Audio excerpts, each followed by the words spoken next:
Section 40.355. What limitations apply to the activities of service agents?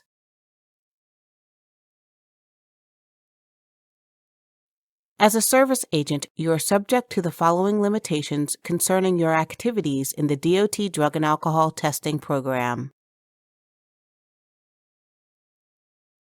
40.355A. You must not require an employee to sign a consent, release, waiver of liability, or indemnification agreement with respect to any part of the drug or alcohol testing process covered by this part, including but not limited to collections, laboratory testing, MRO, and SAP services. No one may do so on behalf of a service agent. 40.355B. You must not act as an intermediary in the transmission of drug test results from the laboratory to the MRO. That is, the laboratory may not send results to you, with you in turn sending them to the MRO for verification. For example, a practice in which the laboratory transmits results to your computer system and then you assign the results to a particular MRO is not permitted. 40.355C. You must not transmit drug test results directly from the laboratory to the employer by electronic or other means, or to a service agent who forwards them to the employer. All confirmed laboratory tests must be processed by the MRO before they are released to any other party. 40.355D. You must not act as an intermediary in the transmission of alcohol test results of 0.02 or higher from the STT or BAT to the DER. 40.355E. Except as provided in paragraph F of this section, you must not act as an intermediary in the transmission of individual SAP reports to the actual employer. That is, the SAP may not send such reports to you, with you in turn sending them to the actual employer. However, you may maintain individual SAP summary reports and follow-up testing plans after they are sent to the DER, and the SAP may transmit such reports to you simultaneously with sending them to the DER. 40.355F. As an exception to paragraph E of this section, you may act as an intermediary in the transmission of SAP report from the SAP to an owner-operator or other self-employed individual.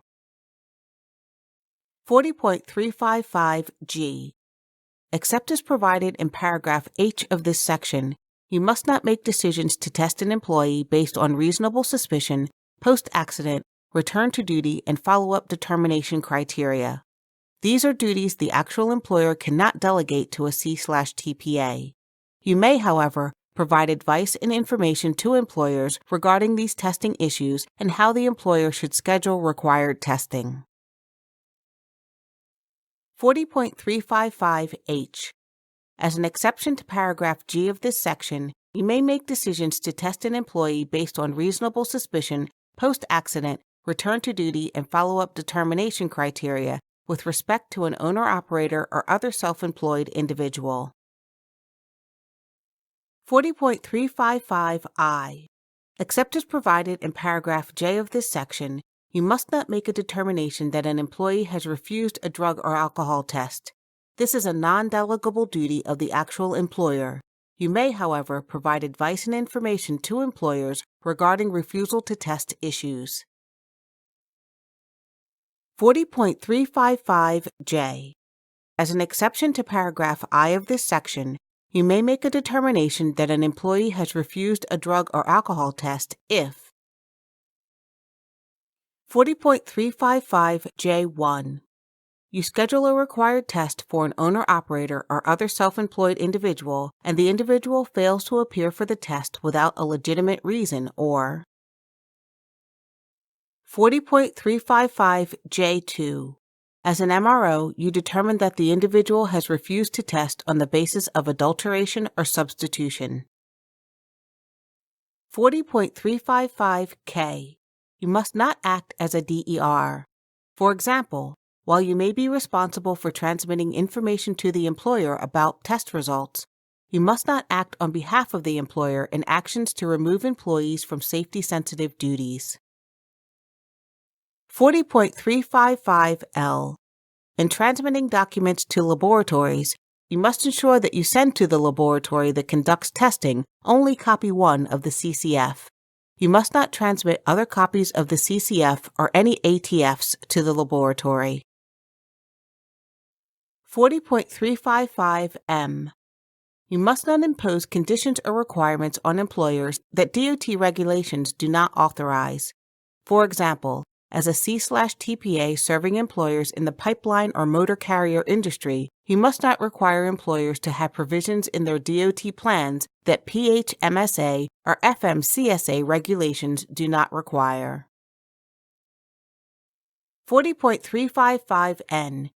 You must not intentionally delay the transmission of drug or alcohol testing-related documents concerning actions you have performed because of a payment dispute or other reasons.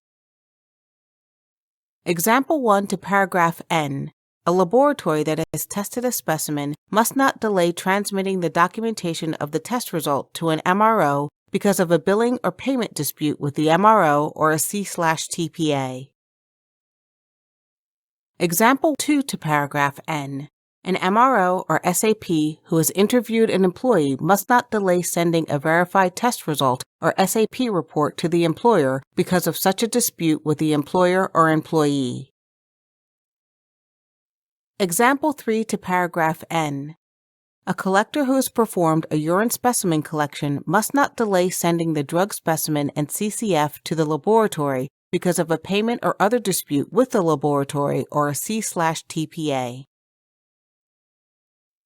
Example 4 to paragraph N. A BAT who has conducted an alcohol test must not delay sending test result information to an employer or C/TPA because of a payment or other dispute with the employer or C/TPA. 40.355O.